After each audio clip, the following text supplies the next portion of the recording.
Perfect.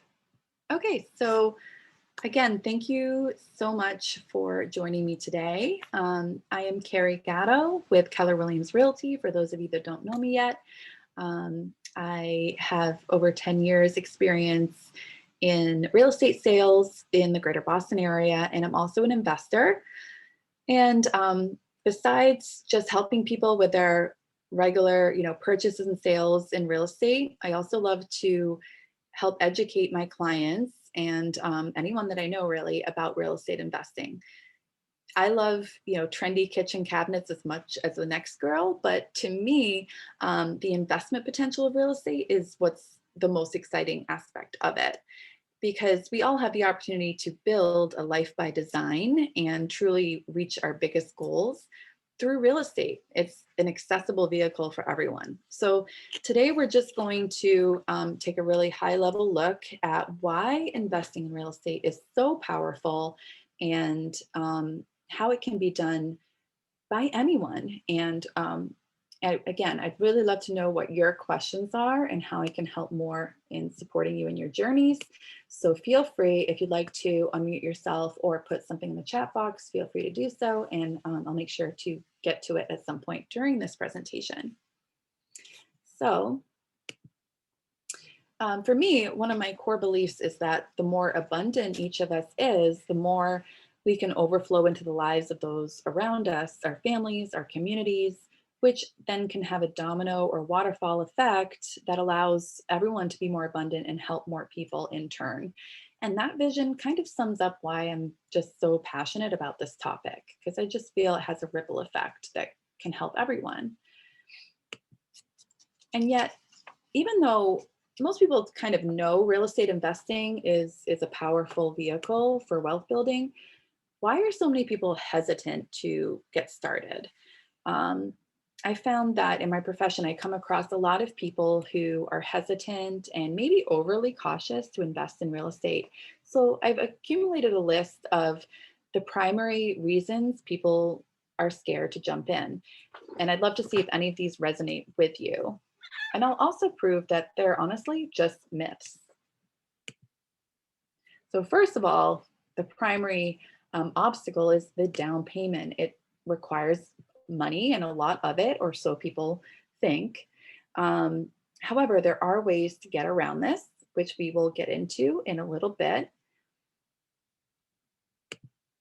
And in fact, my goal today is to show you that if you have some education and know and follow a few rules of thumb, real estate really is the best place to put your money. Secondly, I think people are scared that they feel they're going to be pressured to make a decision quickly and they're not comfortable doing that. And it's true, time is always of the essence in real estate and you have to be ready to pounce. When you find a good deal, you're going to need to put a strong offer in fast or you may miss it. You may have to make a clean offer versus an offer with lots of contingencies around it in order to secure a good property, which means you have to do your due diligence in a very timely fashion. And I would say to have the confidence to take action, it's so important to have a great team around you. And by that, I mean, at minimum, you're going to want a strong realtor, an excellent mortgage originator, and a reliable contractor on your team. And that way you can know your financing options, you can know the market value of a property you're looking at, maybe what it would resell for, and also any cost of any repairs that you need to make. And you'll get a no BS answer quickly when you have those people already in place. And then there's the C word, commitment. I think some people just, they hear 30-year mortgage and they're like, oh my God, that's like a ball and chain to me. But here's the thing, don't worry about the term. You can always sell. Focus instead on the payment, what you're comfortable paying every month to hold the property. You do have to pay to live somewhere after all. You might as well be building equity at the same time. And if it's a rental property, you're not the one paying the mortgage. The tenants are going to pay the mortgage. So don't worry about the commitment. And then, of course, there's maintenance. A lot of people don't want to get those calls in the middle of the night to unclog a toilet or do whatever else might pop up in a piece of property. And here's the thing, don't do the maintenance yourself. Another great person to have on your team, your success team, should be an excellent property manager. You don't invest to pick up another job. You invest to get passive income and get back your time, right? So have a highly reputable property manager on your team and you'll be truly able to achieve that passive income. And some people think that you don't have a property manager unless you have like a whole apartment building, but that's not the case. One client I worked with had a condo that they rented out in South Boston, and they actually lived in Maine. So they had a property manager who handled all the tenant applications, made sure they got market rent and great tenants, took care of all the repairs, and even represented them in the condo association. And my clients still made a positive cash flow every month and made a significant profit when they sold 9 years later as well. So I definitely have property managers in my network who manage 1, 2, and 3 unit buildings, and I can connect you to them. And then lastly, there's just the unknown. I think if you don't know any other real estate investors, you might feel like you're on an uncharted path. If this is you, get some education and get around other investors. Listen to podcasts. I love Bigger Pockets. Network, ask a lot of questions. Take someone out to coffee and pick their brain, or maybe coffee over Zoom. And again, build that team that mitigates your risk. Have a plan going in, know your exit strategy, know your goals, and lean into your team. When you surround yourself with experts, a no BS answer is just a phone call away. So you don't have to know everything. I worked with some clients who started investing in their early 20s, and they'd read some books and attended a few seminars, but obviously they didn't know everything, but they decided to get started anyway. They were very smart. They used an FHA renovation loan, and they bought and renovated a 3-family home in Boston. They put down only 5% on it because they were residing in one of the units and they rented out the other 2. They got a positive cash flow every month that they lived there and that they owned the place. In other words, they lived for free and made an income from the property. So they were being paid to live there. Then they sold it 5 years later for twice the money that they had put into it. That meant that was over $350,000 in profit. Now, they probably didn't know they were going to make that much going in, but the fact that they had the market at their back, the market was going up, and they made really good decisions and were bold enough to make those decisions meant that they had great success. You know, they say that success is the intersection of being prepared and luck, and that's exactly what happened there. And then kind of piggybacking on that is analysis paralysis. I know a lot of people just kind of get stuck. They're afraid of the unknown. They read everything, but they don't take action. And I used to be like this. All during my career, since I began in real estate, I'd wanted to flip a property. And it was just like this dream that I had. But it wasn't until like 2 years ago when I finally got up the courage to do it. And what got me over the hump was positive peer pressure. So I'd read every book on the topic. I had the team in place. I had the market knowledge. I had all the tools, but I wasn't taking action. So I talked to a colleague who had done it successfully in this market, and he gave me a few tips and told me how he did it and told me if I had any questions, I could call him. And that was all I needed. That gave me the confidence to feel comfortable to move forward. And I successfully flipped a property, and it really wasn't that hard. It wasn't rocket science. But yeah, just having that positive peer pressure makes you feel like, well, if they can do it, I can too. So again, jump into my Facebook group, get around other people who are investing, and that will truly motivate you to move forward. Another thing I like to say is real estate investing is kind of like riding a bike. You know, you can watch all the videos and read all the books you want about riding a bike, but until you get on it and actually try it for yourself, you're not going to know how to do it. So you learn by experience, and yes, you'll make mistakes, and you know, you'll have failures, but you're going to learn from those things, and in the long run, it's going to be worth it. And you're not going to reap the benefits unless you get started. All right, so Now that we've talked about some of the reasons people don't invest in real estate, let's talk about why it is so effective and the unique benefits of investing in real estate. So, just to give some context to this discussion, I want to review the pros and cons of a few other investment vehicles that are available. So, let's look at stocks, bonds, businesses, and savings. Although savings is not really an investment anymore because it doesn't even keep up with inflation. So if you're just saving money, you're actually losing money over the long run. So we won't really talk about savings. So firstly, everyone knows and is familiar with stocks. It's a low risk, moderate return investment vehicle. Usually it's like between 6 and 11% on average, about 8% return and 11% would be crazy good return in the stock market. The one nice thing about stocks, and I think why people are more comfortable with them, is because you can choose your entry point, right? You can start with like $5 and invest in a stock, and you can choose your entry point. So you're not looking at a big down payment.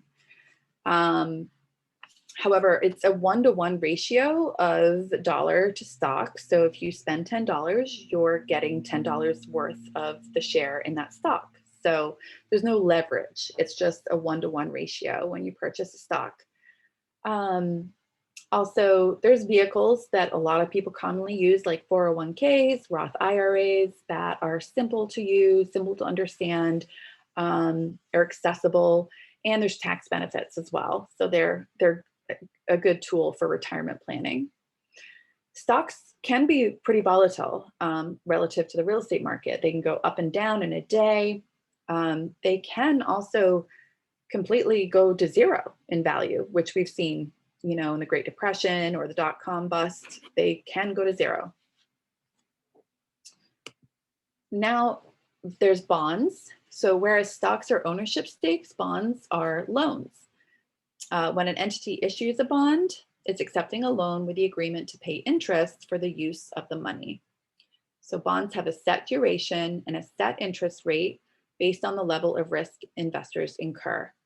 When stocks go up, bonds tend to go down, so it makes sense for most investors to invest in both stocks and bonds, and most mutual funds will consist of a combination of both. They're pretty stable compared to stocks. They're considered low risk and low yield. You can invest in a business, of course, your own or someone else's. In this instance, you would have more control than you would have in stocks and more management. However, many new businesses fail, as we know. So you need to do a lot of research and due diligence first. The return on your investment may be kind of hard to predict.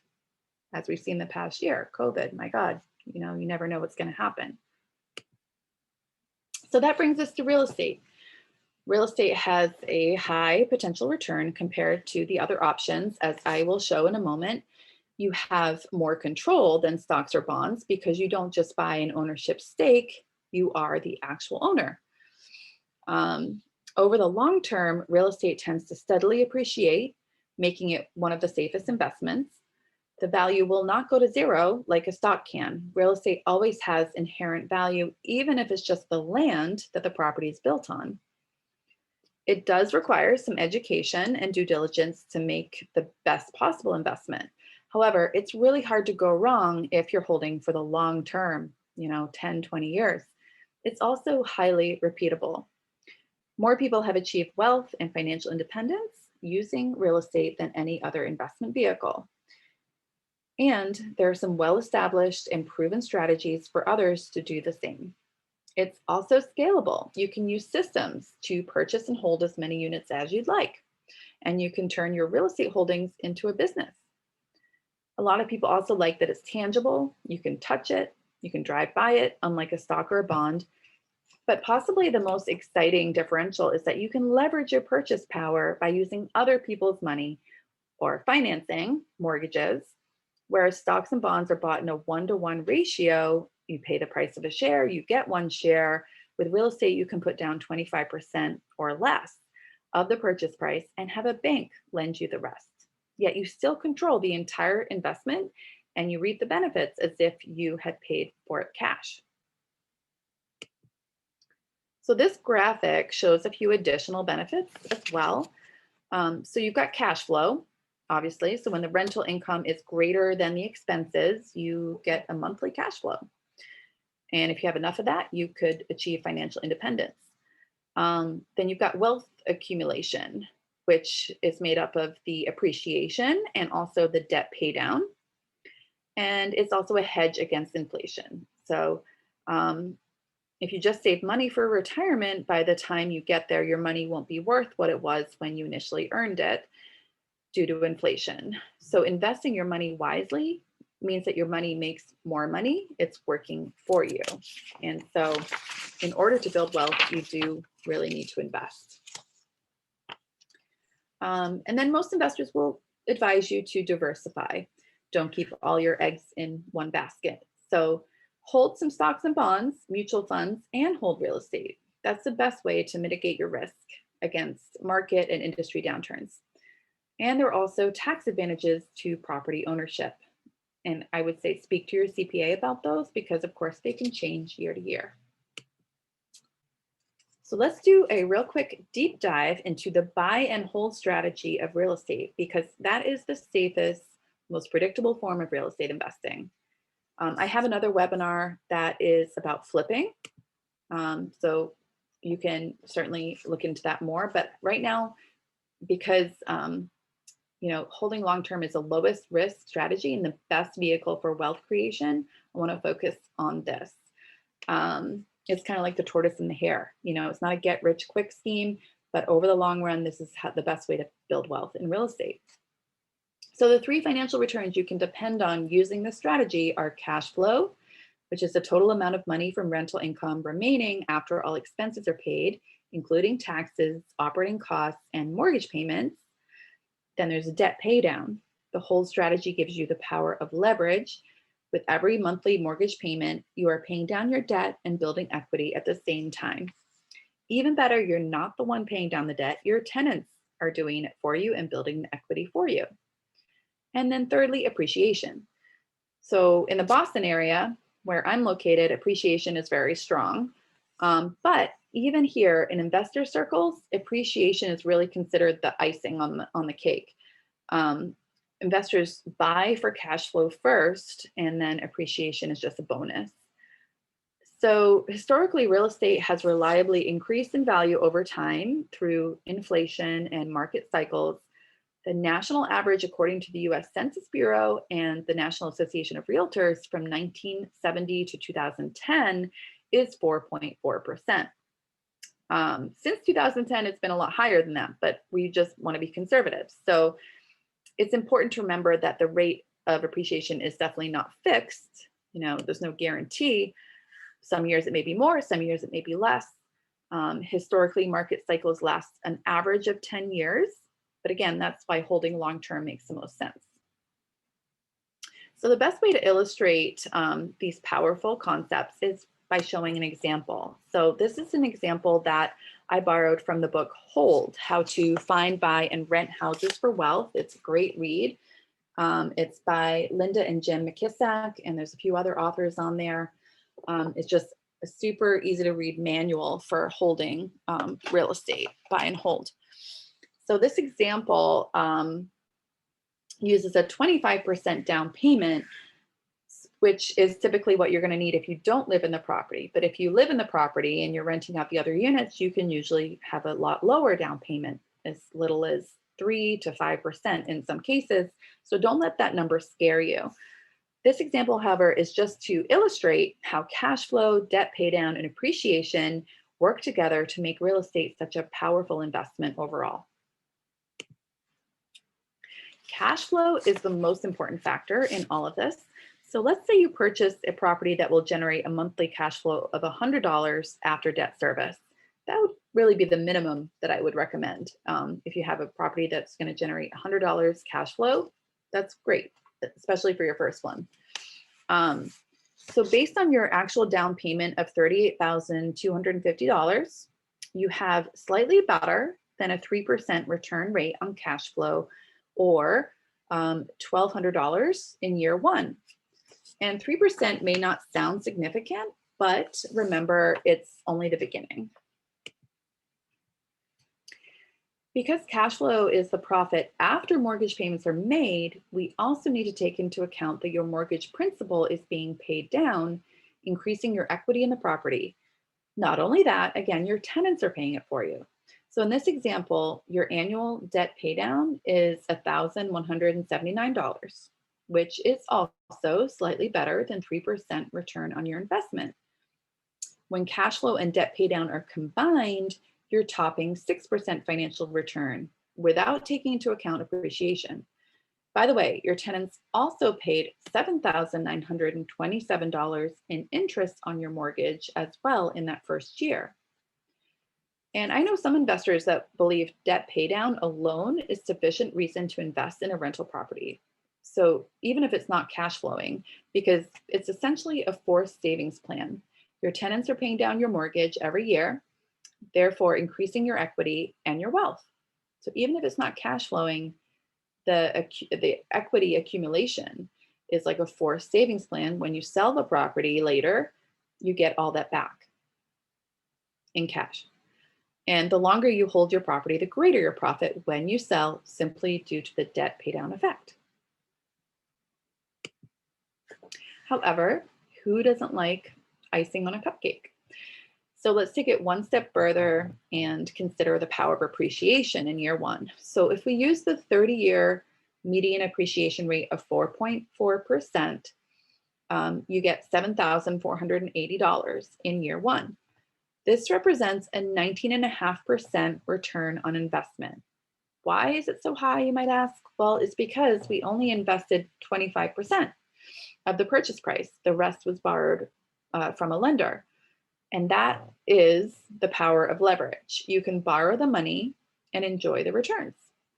So again, this is just the beginning. Year after year, the appreciation rate compounds to increase your rate of return. But just in that first year, the total rate of return with all three of these wealth drivers is 25.7%. That's pretty significant. Does anyone have any questions about any of this?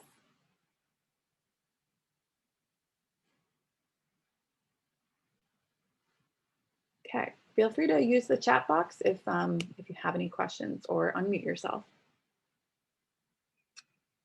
It's pretty simple math, but it goes to show you when you consider, especially the leverage part of real estate investing, it's pretty powerful. And of course, again, all of these things compound over time. So the sooner you get started, the sooner you start to really see the powerful benefits.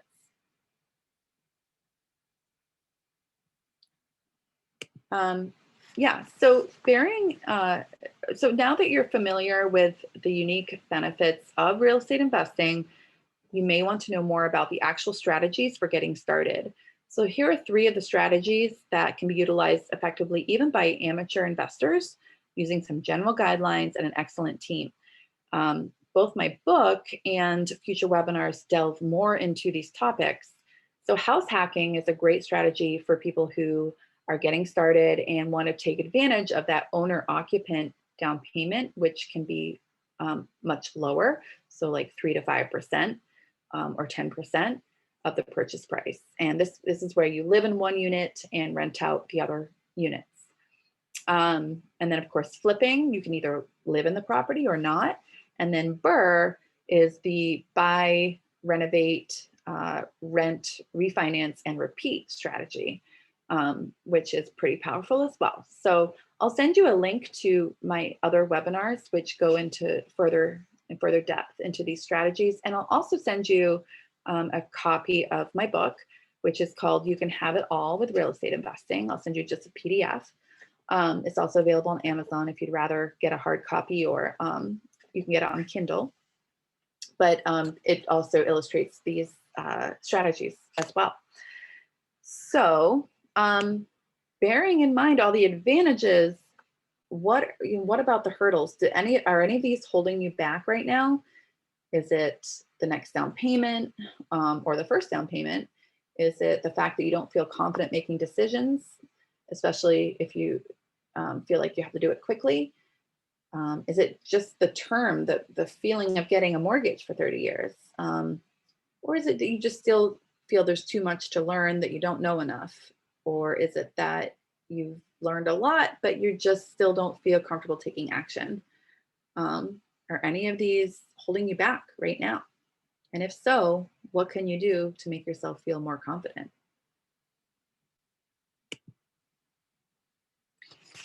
Financial independence to me is kind of like the end goal of real estate investing.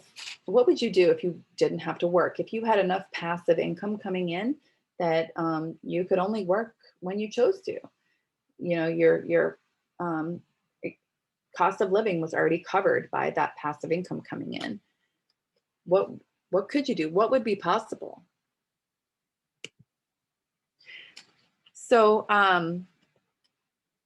like I mentioned in the beginning, I would definitely encourage you to join my Facebook group, Ready, Set, Invest. On Thursday, this Thursday at 4, I'll have a really exciting live interview with an investor who is also my little brother, but he is a very savvy investor. He achieved financial independence by the time he was 30, and he has some really exciting strategies to share with us. So tune into that at 4 o'clock on Thursday. And let's schedule an appointment. I would love to hear more about your specific goals and what you're looking to achieve in real estate investing, and see if there's resources I can connect you with. I have an extensive real estate agent network throughout the country and even overseas too. So whatever state you're thinking of investing in, if it's not, Massachusetts where I work, I can connect you to agents wherever you want to be. And the agent is typically the hub of the team. So they will in turn connect you to property managers, contractors, those other team members that are essential to your success as well. But it starts with a phone call. I'd love to connect with you, or Zoom, and just learn more about what you're doing and see how we can support each other.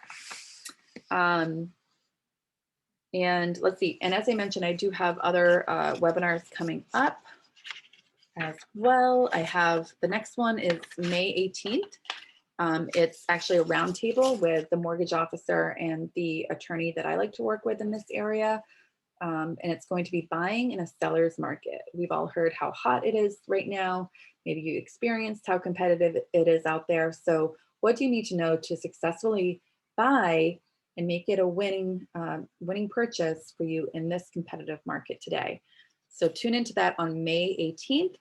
I also have a first-time seller webinar on June 8th. And then house hacking and flipping is the topic of the webinar on June 29th. And on July 20th, I have an absentee landlord webinar. So if you're looking to build your portfolio and become an absentee landlord, or if you're thinking about how to sell income properties, this is a great one for you. All right, so we've covered a lot, and I hope that this has at least encouraged you to pursue more real estate investing or learn more. And like I said, I'll follow up with you via email, but are there any other questions that I can talk to right now while we're live? Or does anything need clarification? Yes, Zainab. Carrie, I just wanted to thank you for going into it in such an amazing manner, because it's very educational, and I love the way you addressed the hurdles and give a little brief about it. I'd love to know more, and I'll be looking forward to your webinar links. And actually, my husband and I both wanted to be part of it, so maybe I'll schedule something with you because he's at work. So if both of us can be there and just learn more about how to invest and do other things. So thank you so much. I just wanted to say I'm grateful. Thank you. I really appreciate that. Thank you so much. And yeah, I would love to talk to you and your husband. That'd be great. I don't know if you can tell, but I'm super passionate about this topic. So great. Well, thank you so much for attending, Zainab, and everyone else. I really appreciate your time. Hope you enjoy the rest of the day. I guess we're going to be hearing later about maybe lifting mask guidelines. It's pretty exciting. Oh, yes. Is that Matt? Hi, Gary. Yeah, it is. Hey, how you doing? Good. How are you? I'm pretty good. Um, so yes, again, I'd echo thanks for doing this. I couldn't show up to your first one, but I actually watched it on the stream later. Great. So that was the absentee one. It's a question, but if it's going to be covered in a future event, then I'm happy to just wait for that. But basically once you're in your strategy, pulling cash out of the assets you have in the best way possible, I'm looking for help with that. Yeah. So if you want to address it now, that's fine. Maybe it simply just has to do with your network, some banks or credit unions or financiers that you know. But if you want to address that now, I'd love to. But if not, that's perfectly fine. I can, if you have it teed up for another seminar. Yeah, I'm happy to touch on that right now and send you more resources. But so basically, the best ways to do that would be either a HELOC, a home equity line of credit, or a cash out refinance. And depending on which way you want to go, there are different lenders you might want to talk to. So I did this last year. I got a HELOC, Okay. and I think one of the benefits of doing that is that you only use what you need at any given time, right? Mhm. So we got like $150,000 credit line, but only needed to use 40. So Okay. we're not paying Yeah. interest on the rest until we actually use it, which is a great advantage. With a cash out refinance, you're pulling out some cash, and you kind of have to know beforehand how much you need. Otherwise, you're paying interest on cash that you may not be using. Right. So I have so far what is both a benefit but then is biting me a little bit was I have done the house hack basically twice, where you live in it and then rehab it and then rent it out and move on. But so I am happily benefiting from primary residence 30-year fixed mortgage notes rates, right? And Right. then I have yet to find a bank or credit union who will do any sort of HELOC, and I have plenty of LTV, plenty of room there. So credit markets are tight for me. My credit is excellent. But then on the refis, I am getting hit with rates that are worse. And so I could do it if I had to, but there is a real cost to the money. And so my incongruity is I'm seeing, buy rates or primary residence rates that are just fantastic, but renter refi rates that are higher than what I Okay. found, or than what I'm locked in at currently. And so there's a real cost to take out some of the money. And so that's my roadblock right now. So yeah, if You're go getting ahead. a HELOC on a property that you don't live in other words? There's no such, I should not say there's no such thing, but that's correct. I don't live in them. Yeah. And nobody wants to offer me a HELOC, but even as far as the refi, the rates are higher than what I have currently, despite our current interest rate environment, right? I'm sitting at a 3.75, and the lowest I found is a 4.125, which it's not terrible. I could do it. Right. But I was looking for something better. And so I think your network maybe would help, especially if you did this last year, but maybe I don't know if you were living in your property when you got the HELOC. I think that was a mistake on my part not to. I was. Yeah. I was. Okay. So that, I'm not sure about that, but have you talked to your Brookline Bank? No, I haven't, and I'd be happy to. Okay. I have a contact there. I can send you her information. Okay, cool. I would love that. Yeah. Just see what they say, because I think Cool. they're really competitive with HELOCs. Oh, good. Okay, yeah, because I have literally just been picking up the phone and calling a bank every couple of days. So Yeah. I have not gotten to them. Okay, yeah, I would appreciate that greatly. Yeah, definitely. Another one might be Century Bank, but I think Brookline Bank would be my first call. Okay. They have. Cool. Okay. All right, cool. Yeah, I'll email you that info. Okay, thanks. I do appreciate it. Of course. Okay. Yeah, that's a great way to add to your portfolio. Hopefully so. Yeah. Yeah. Okay, thanks. Well, thanks for taking the question. I appreciate it. Thanks, Matt. Sure. Good to see you. Likewise. Hey, Brandon. Hey, Carrie, how's it going? Good. How are you? Good. So I just decided to tag in to see how you guys are doing here, and I actually have my own my own group that I have, and so I just kind of check in with other groups to see how they're doing. And I thought this was a really great presentation, and I really hope it motivates some people to get out there and invest, because the biggest thing is not a lack of money, it's a lack of confidence. So whatever you need to do Yeah. to get that confidence to make it happen, just get out there and do the deal. You saw that slide of the roadblocks, right? Those are mental roadblocks. They're only things that you have put in your own way. Just get them out of your way and do a deal. True.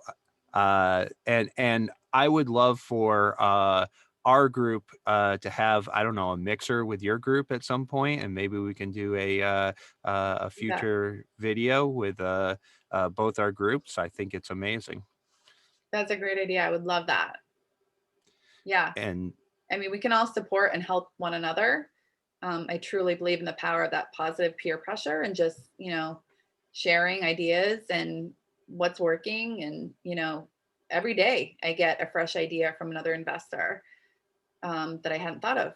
And so just whether it's a market that's cash flowing or, a contact that they have that I can, benefit from, it's endless. So yeah, love that. yeah. And to that guy who was complaining about 4% interest, take that and like loan it to me at 8, dude, and take the spread. I mean, we'll do that all day long. That's a Oh, like a no-brainer. hard money lender. Yeah. Yeah. I mean, like Why not? whatever it is, whatever your deal is, or whatever it is, if you have no money, if you have money and you have no experience, partner with somebody, do something. There's a million ways to skin that cat. I'm looking at a deal where I'm cross collateralizing on another property to, rather than putting money down, they put a lien on this other property that I own free and clear. So now I'm not paying anything. So there are ways in which, without refinancing, that you can utilize your existing properties to leverage them for deals. And to your point, yeah, I mean, I think a lot of people put so much emphasis on the money, and yet when you have a deal, the money comes out of the woodwork. There's investors everywhere looking to put their money in a place where they'll get a great return. So if you find that deal, the money's out there. It's really like the least of my concerns. Yeah, exactly. And it's get that confidence, get that network. I'm actually going down to Boston to a Brazilian steakhouse to have dinner with a guy who actually owns the steakhouse. So a rather big real estate investor. So it's there. Just go out and do it. If you're worried about, that analysis paralysis, like just do it. Stop getting ready to get ready and just do it. Be like Nike. That's right. Yeah, thank you for that, Brandon. Definitely. It's so true. And I think we all need that reminder, myself included. It's just like, I could always be doing more. So for sure. And Absolutely. let's definitely get that mixer together. Yeah, I'm excited. Let's do it. All right. Awesome. Let's get on the books. Cool. And by the way, just one last reminder. So Thursday at 4, I would love for you guys to join me on the Facebook group, Ready, Set, Invest, for the discussion around financially free by 30. I mean, and the interviewee is my brother, my very own brother, and he is an inspiration to me. If he can do it, anyone can. Oh. Yes, Zainab. I was just saying, oh, I'm sorry, I won't be able to attend that. Would you record it? Yeah, so actually it will remain on the Facebook group page. Okay. So okay. Because I yeah. have a meeting 4 to 5 and I really wanted to listen to that. Because Awesome. I saw what you had posted. I was like, oh, that's interesting. So yeah, okay, thank you. Yeah, anytime. Thank you. It'll And I'll get in touch with you. I'm going to take your leave. I have to jump on another Zoom. Okay. So, thank you so no much. worries. I'll talk to you Take care. soon. Bye. Bye. Have a good day. You too. Any other questions? Great. All right, cool. Thank you so much for sharing your time with me today. And I look forward to being in touch and continuing to support you on your journey. So have a great rest of your day. Have a great week. Take care. Thanks. See you. Bye-bye. Thanks so much. Bye. Bye.